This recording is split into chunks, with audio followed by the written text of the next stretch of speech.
제가 웬만하면 오늘 끝내보려 했는데 힘들 것 같아요. 다음 주까지 가야 될 것 같습니다.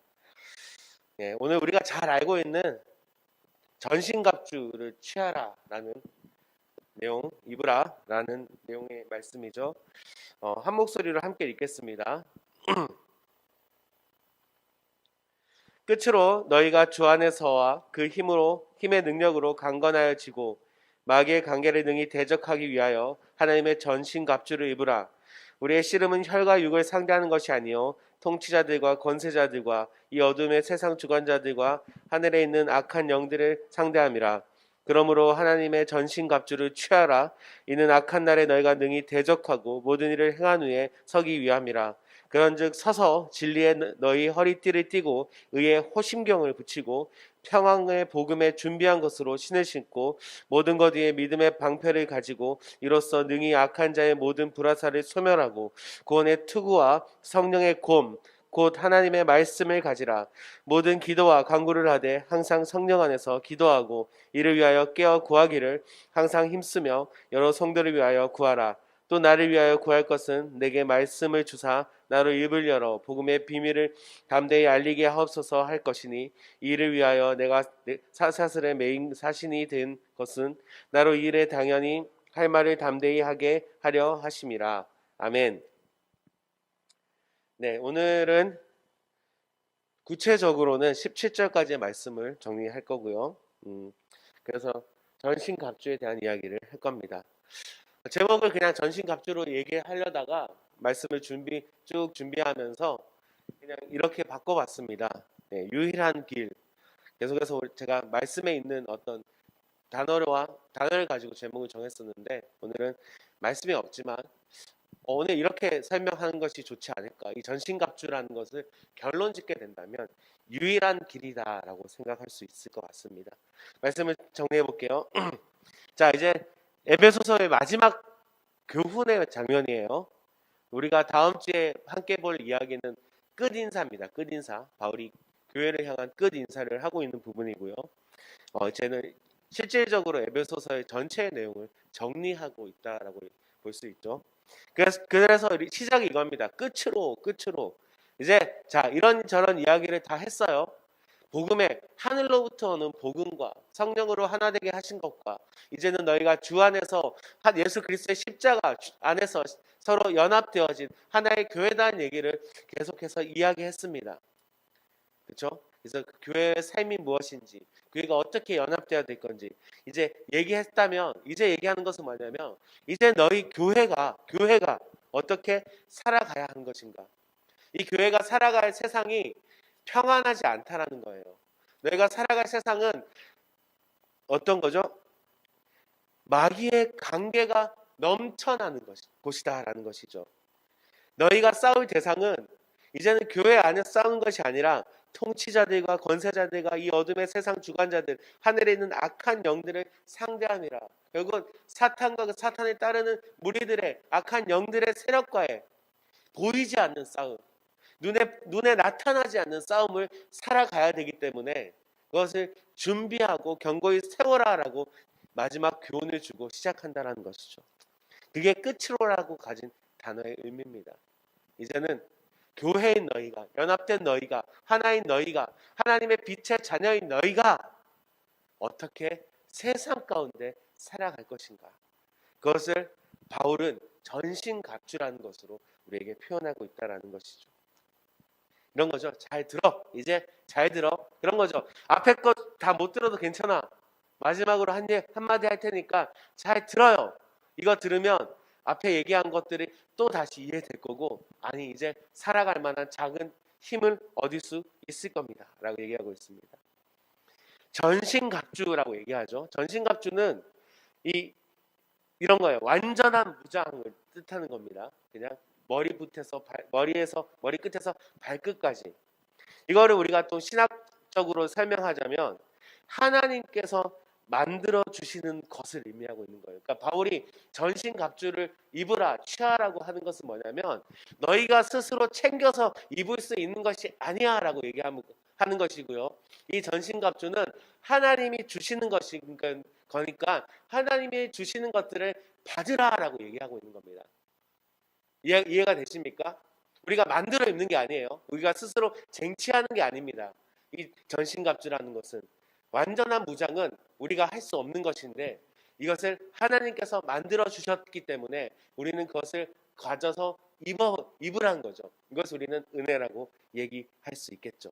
근데 이 전신갑주를 입는 이유는 무엇이냐면 교회인 너희가 이제는 세상 가운데 살아갈 때 어려움이 있을 거예요. 영적 싸움이 있을 거예요. 어떤 마귀의 관계가 우리에게 계속해서 이어질 것이다라는 것이죠. 관계라는 것은 조금 더 쉽게 얘기하면 속임, 속임수가 있을 것이다. 우리를 유혹하는 것들이 있을 것이다.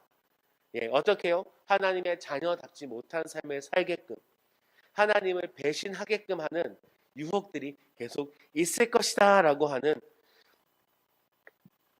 이야기인 거죠. 그래서 그 유혹 가운데 우리는 어떻게 이겨낼 것인가?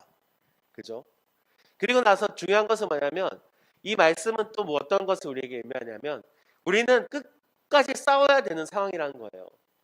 계속해서 우리가 예수 그리스도가 다시 오실 때까지 우리는 이 싸움을 멈출 수 없습니다. 끝낼 수 없습니다. 왜? 마지막 심판이 그 사탄에게 마귀에게 떨어지지 않는 이상은 그들은 끝까지 우리를 끈질기게 물고 늘어질 거기 때문입니다. 그러니까 이 땅에서 삶이 얼마나 치열해야 되는지 다시 한번 얘기하고 끝으로 마음의 준비를 하고 있으라는 얘기를 하고 있는 거죠. 그래서 이 싸움의 대상은 마귀예요, 마귀. 수많은 지도자들과 권세자들을 얘기했지만 중요한 건 뭐냐면 그들을 주관하는 영적 영들, 그 영의 우두머리는 누굽니까? 사탄 마귀거든요. 그래서 그 마귀로부터 이루어지는 그 악한 영들의 무리, 그들의 속임수로부터 나를 지키고 교회를 지키는 것이 우리의 목적이라는 것입니다.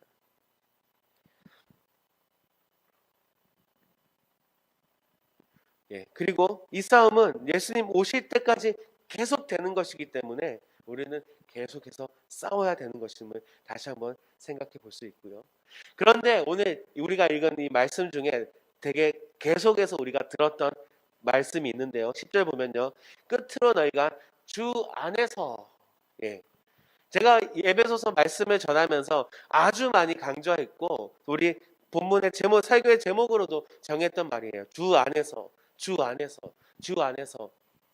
어떤 관계가 이루어지기 위해서 전제 조건이 따라요.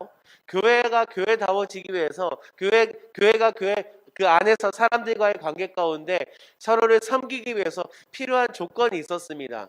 그것이 주 안에서란 말이에요. 주 안에서. 이 말은 우리에게 어떤 의미를 보장하고 이야기하고 있냐면 주 안에서 뭐죠? 끝으로 내가 주 안에서와 그 힘과 능력으로 강건해지고 주 안에 있다라는 것은 어떤 것이냐면 이 싸움의 결과가 우리에게 확실히 나타났다라는 겁니다. 이 싸움은 승리한 싸움이에요. 주 안에 있으면 우리는 절대 질 수 없는 싸움을 하고 있다라는 것이죠. 그리고 주 안에서란 말은 어떤 거냐면 교회가 연합할 수 있는 것처럼 주 안에서 같은 능력이 그러니까 주 안에서 교회가 사람과 사람이 연합할 수 있었던 그 모든 문화와 배경과 다른 사람들이 교회가 될 수 있었던 것처럼 주 안에서 우리는 같은 능력으로 마귀의 관계로부터 이길 수 있게 되어진다라는 것이죠. 그러니까 주 안에서란 말은 그냥 단순히 주님 안에 있다라는 것이 아니라 주님의 보호하심과 주님의 능력과 주님의 힘이 우리에게 주어진다라는 것을 의미하고 있고요. 이 힘과 능력은 결국 우리를 승리하게 하신 이미 주어진 결과가 우리에게 확실하게 있다라는 것들을 보증해주고 있는 말씀이다라는 것이죠. 그러니까 이제는 그 주 안에서 우리가 어떻게 그 승리를 쟁취해 나갈 것인가 이런 것들을 생각해 볼 수 있는데요. 자, 이 말씀은 많이 들으셨겠지만 우리가 하나하나 간단하게 설명드리고 정리하려고 하는데요. 먼저는 서서 진리에 너희 허리띠를 띠고 여기서 우리는 진리란 말에 집중을 해야 돼요. 물론 우리가 갖고 있는 그 전신갑주의 어떤 위치와 모습에 따라 조금씩 그러니까 조금씩 의미를 더할 수 있겠지만 오늘 여러분과 함께 나눌 말씀은 그 갖고 있는 한 단어들을 생각해 봤으면 좋겠습니다. 진리란 말, 진리. 진리는 우리가 두 가지 정도로 학자들이 해석을 하고 있는데요. 첫 번째는 하나님의 계시, 다시 얘기하면 그 복음, 하늘로부터 온 그 복음에 대한 이야기를 그 에베소서에서 하고 있고요. 또한 그 문장 안에서 이루어지는 뜻으로 봤을 때 성실함, 진실함에 대한 이야기들을 하고 있다라는 것이죠. 그러니까 우리가 이것을 따로따로 해석해서 보고 나눌 필요가 없이, 그러니까 우리는 마귀의 관계, 속임수에 속지 않기 위해서 하나님의 계시가 뭐죠? 예수가 그리스도이심을 우리에게 나타내 주셨습니다. 기억나십니까? 예수는 그리스도이시다. 예수는 그리스도이심을 하나님은 우리에게 분명히 보여주셨어요. 우리가 그것을 제대로 알고 있을 때 예수가 그리스도이심만 깨달아도 우리는 그 어떤 속임수와 유혹에서 흔들리지 않을 수 있는 기준을 만들 수 있다는 것이죠. 그리고 나서 이 진리라는 것은 다시 한번 우리에게 어떤 것을 얘기하냐면 예수가 그리스도이심을 알고 그 그리스도이신 예수님의 가르침에 순종하는 삶을 살 때, 그러니까 그 진리가 우리에게 왔고요. 우리에게 온 진리가 우리의 삶이 되어질 때 우리는 이겨낼 수 있다는 것이죠. 흔들리지 않을 수 있는 능력을 가진다는 것입니다. 그것이 진리라는 허리띠를 이야기하고 있고요. 두 번째는 의의 호심경이라고 얘기합니다. 우리가 허리띠는 너무 잘 알고 있잖아요. 그죠? 호심경은 여러분 그냥 생각하면 갑옷이에요. 갑옷. 가슴을 덮고 있는 갑옷인데 앞을 위주로 가렸고 등은 좀 등은 좀 약간의 무방비 상태가 된다고 합니다. 제가 확실히 알지는 못하지만 그러니까 호신경이라는 것은 기본적으로 정면에 있는 적과 싸울 때 앞을 가려주고 보호해주는 갑옷 같은 위에 상체를 막는 갑옷이다라고 생각하면 될 것 같고요. 근데 이것을 호신경은 중요한 게 아니라 의가 중요한 거예요. 의에 호신경을 붙이고 앞에 붙이라는 거죠. 우리는 나아가는 사람들입니다. 의라는 것을 우리가 생각해 볼 때 우리가 딱 떠올리는 의하면 우리가 어디를 떠올릴 수 있죠? 로마서의 말씀을 떠올릴 수 있잖아요. 그죠? 하나님의 의가 세상이 악했어요. 모두가 하나님의 심판 앞에 설 수밖에 없었는데 하나님의 의가 이 땅에 나타납니다. 그리고 하나님의 그 의를 통해서 우리는 의롭다 하심을 잊게 되어지는 겁니다. 여기서 말하는 의는 그 의를 이야기하고 있어요. 그리고 이사야 말씀을 한번 봤으면 좋겠는데요. 하나 볼까요? 같이 한번 읽어볼까요? 시작. 공의의 갑옷으로 삼으시며 구원을 자기의 머리에 서서 투구로 삼으시며 보복을 속옷으로 삼으시며 열심을 입어 겉옷으로 삼으시고. 오늘 아마 이 바울이 이사야의 말씀을 가지고 참고하여서 나눈 말씀인 것 같습니다. 여기서도 똑같이 갑옷, 그죠? 갑옷에 삼은 것이 뭐냐면 공의를 얘기하고 있습니다. 하나님의 의를 이야기하고 있는데 의라는 것은 예수 안에 있는 것입니다. 주 안에 있는 것. 의는 우리가 스스로 취할 수 없는 것입니다. 그죠? 제가 아까 전신갑주를 처음에 이야기할 때 뭐랬죠? 우리가 가지는 것이 아니라 하나님이 주시는 것을 우리의 몸에 붙인다라고 얘기하는 것을 말씀드렸어요. 그래서 이 의라는 것은 그리스도를 통할 때만 우리에게 관련 있는 것이 되어지는 것입니다. 그러니까 우리가 의롭다 칭함을 받을 수 있는 유일한 조건은 예수 그리스도밖에 없는 거예요. 그래서 우리는 그리스도 안에 거할 때 승리할 수 있는 것이고 이 의의 호신경은 우리가 그리스도 안에 있다라는 확신을 가지게 하는 것입니다. 그러니까 우리가 전신갑주를 취해요. 자, 먼저 허리띠를 떴고요. 의의 호신경을 우리의 가슴 가운데 붙이는데 이 의의 호신경이 붙었다라는 것은 내가 주님을 그리스도라고 고백하는 것, 주님의 의가 내 안에 와서 죄인이었던 우리가 의인이 되어졌다라는 그 믿음, 확신, 이것을 가지고 나가는 것이 우리가 흔들리지 않는 그리스도의 자녀로, 그리스도인으로 살아가는 모습이다라는 것이죠. 로마서 3장 말씀을 다시 한번 읽어보겠습니다. 시작. 그리스도 예수 안에 있는 속량으로 말미암아 하나님의 은혜로 값없이 의롭다 하심을 얻은 자 되었느니라. 예. 그래서 하나님이 주셨습니다. 그래서 이의 호심경이라는 것은 내가 그리스도가 내 안에 있다라는 확신입니다. 확신. 그래서 우리는 승리할 수 있는 거예요. 내가 싸우는 것이 아니라 이렇게 그리스도께서 싸워 주신다라는 것이죠. 그리고 나서 우리에게 주어진 또 우리의 무기는 뭐냐면 평안의 복음에 준비한 것으로 신을 신고라고 얘기하고 있습니다. 평안의 복음, 평안의 복음. 이것을 우리가 어떻게 설명할 수 있냐면 첫 번째는 복음이 우리 안에 준비되어졌다라는 겁니다. 이해가 되십니까? 우리가 우리의 삶 가운데, 나라는 인생 가운데, 나라는 영혼 가운데 중요한 것은 뭐냐면 복음이 나에게 깨달아지고 내 것이 되어졌다라는 거예요. 그리고 이것을 우리가 한 번 더 해석할 수 있는데 신을 신었다라는 거잖아요. 그죠? 나아간다라는 거예요. 걸어간다라는 겁니다. 이것은 어떤 것을 이야기하고 있냐면 복음을 알릴 준비도 되어졌다라는 것입니다. 그러니까 복음이 준비되어진 것과 동시에 우리에게 준비되어진 것은 뭐냐면 복음을 알릴 준비가 되어졌다라는 것이죠. 복음은요, 제가 몇 번을 얘기하는 복음은 혁명이에요. 복음은 굉장한 능력입니다. 어떤 것도 해결할 수 없는 문제와 상황과 감히 우리 인간으로서 생각할 수 없는 그 말도 안 되는 일들을 해결할 수 있는 유일한 방법이고 능력이다라는 것이죠. 그래서 복음이란 것은 모든 마귀의 관계를 무너뜨릴 수 있는 것이에요. 복음은요, 싸웠던 자들이 연합하게 합니다. 복음은요, 죽어있던 자들에게 생명을 줍니다. 복음은요, 소망 없는 자들에게 소망을 주는 것이에요. 이 복음으로 무장하고 복음을 알릴 수 있도록 준비해야 된다는 것이죠. 역시 우리가 할 수 있는 것들이 아닌 겁니다. 또 계속해서 나옵니다.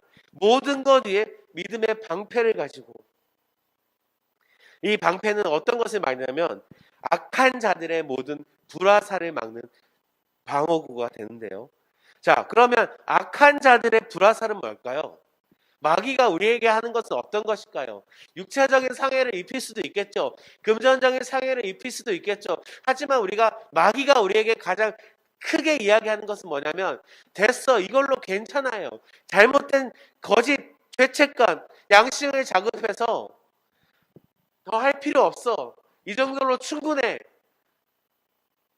이런 이 나쁜 생각, 그러니까 안주하는 생각들을 우리에게 가지게 한다라는 것입니다. 그런 불화살을 우리는 이 믿음의 방패를 가지고 막아야 되는데요. 이 믿음의 방패라는 것은 잠언에서 우리가 한번 찾아볼 수 있는데요. 말씀을 한번 보겠습니다. 잠언 말씀 한번 함께 읽어볼게요. 하나님의 말씀은 다 순전하여 하나님은 그를 의지하는 자의 방패시니라. 우리가 오늘 오직 주만이란 찬양을 또 했잖아요. 그게 또한 시편의 말씀을 가지고 우리 만들어진 찬양인데요. 나의 반석. 제가 가사를 다시 한번 확실히 기억이 안 나서 한번 후렴 읽어드릴게요. 오직 나의 반석, 나의 구원, 나의 산성, 나의 영광, 피난처, 이런 이야기들을 하고 있습니다. 이건 시편에 나온 고백인데요. 역시 잠언이란 시를 통해서 우리에게 하나님은 우리의 방패시다라고 얘기하고 있어요. 이 믿음의 방패라는 것은 결국 뭐냐면 하나님이 우리의 피난처가 되신다라는 것입니다. 여러분, 우리는 사탄에게 절대로 이길 수 없어요. 우리는 사탄으로부터 절대로 도망갈 수 없습니다. 우리 스스로는. 하지만 우리가 하나님이란 피난처 안에 숨을 때, 하나님이란 요새 안에 숨을 때, 하나님이란 방패 뒤에 숨을 때 우리를 어지럽게 하고 하나님으로부터 멀어지게 하는 그 모든 거짓과 죄책감과 양심을 자극하는 해로운 것들로부터 우리는 자유로울 수 있다는 것이죠. 괜찮다라는 생각이 들면 여러분 기도하시기 바랍니다. 충분하다라는 생각이 들면 우리 기도하시기 바랍니다. 하나님을 의지하시기 바랍니다. 괜찮지 않아요. 충분하지 않습니다. 우리의 믿음이라는 것은 날마다 구해야 되는 것이고, 여러분, 은혜와 성령 충만이라는 것은요, 까먹는 거예요. 사라지는 거예요. 날마다 우리에게 흩어지고 있는 것입니다. 그래서 우리는 말씀과 기도와 경건의 생활을 통해서 그것들을 계속해서 공급받고 채우지 않으면 말라 비틀어지게 되는 거예요. 괜찮다는 속삭임에, 충분하다는 속삭임에 여러분 넘어가지 않기를 바랍니다. 기도하십시오. 기도하면 주님께서 채워주십니다. 그리고 또 한 번의 보호가 나오죠. 구원의 투구입니다. 구원의 투구. 구원이라는 것이 뭘까요, 여러분? 아주 우리와 지금 우리의 인생과 상관없는 이야기 같습니다. 그죠? 나중에 이루어질 일, 언젠가 이루어지겠지만, 혹은 내가 지금 이 땅을 살아가면서 제대로 경험하지 못할 수도 있는 일, 우리 뭐 이렇게 해석할 수 있지 않겠습니까? 하지만 여러분, 소망을 가진 자와 소망을 가지지 않은 자의 인생은 달라지는 것입니다. 그냥 하루하루를 그냥 그렇게 살아가는 사람과 목적을 가지고 살아가는 사람의 인생은 달라요. 같은 시작과 비슷한 환경이라고 해도 전혀 다른 인생을 살아가게 됩니다. 특별하게 믿음의 사람들에게 소망이란 것은 너무나도 중요한 것입니다. 여러분, 요한계시록을 하나님께서, 왜 예수님께서 사도 요한에게 듣게 하시고 깨닫게 하시고 보게 하셨을까요? 여러분, 요한계시록, 특별히 이 묵시록이라는 문학이라는 장르가 나오는 이유는 뭐냐면, 아무런 소망이 없을 때, 그러니까 우리가 그렇잖아요. 일말의 소망이라도 있으면 그 희망을 가지고 살아가잖아요. 바뀔 거야, 변화될 거야. 근데 이 요한계시록이 쓰여진 1세기 말 90년대 후반, 이때는요, 믿음의 사람들에게 아무런 소망이 없었다는 거예요. 예수님이 오신다고 했는데 오지 않으셨어요. 오지 않으시고 있는데 우리는 힘들어 죽겠어요. 여러분, 힘들어 죽겠다는 게 단순히 그냥 힘든 게 아니라 정말 죽겠다고요. 죽고 있고 죽음의 위기 앞에 있다는 것입니다. 그때 정말로 아무런 소망이 없는 상황 가운데 예수님은요, 사도 바울에게 말씀하시는 거예요. 7 교회를 향해서 편지하고 계신 겁니다. 내가 심판할 거고 내가 곧 다시 올 거야.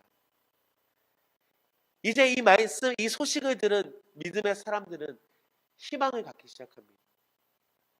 그 죽음이라는 어려운 말도 안 되는 환경 가운데 그것을 이겨내는 소망을 가지면 그의 인생은 달라지게 되어진다는 것이죠. 여러분, 구원의 투구는 바로 그런 것을 이야기하고 있어요. 미래에 대한 소망을 주는 겁니다.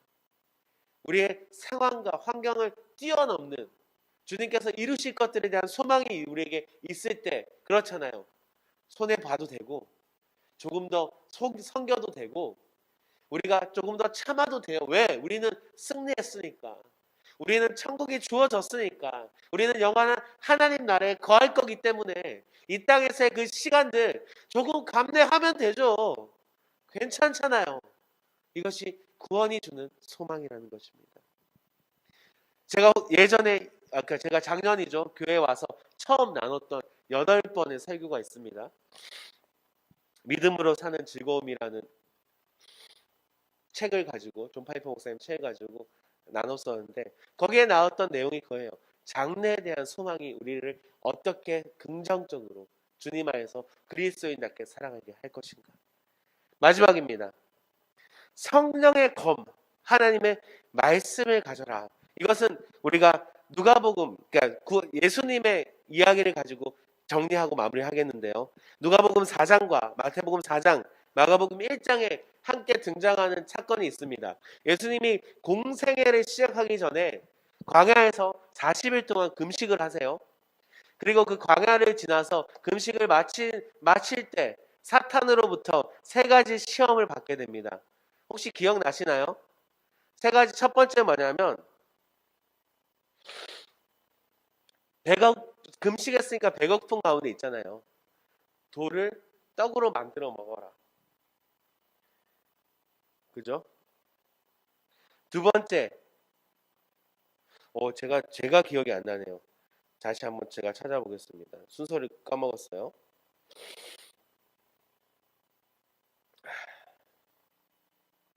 네.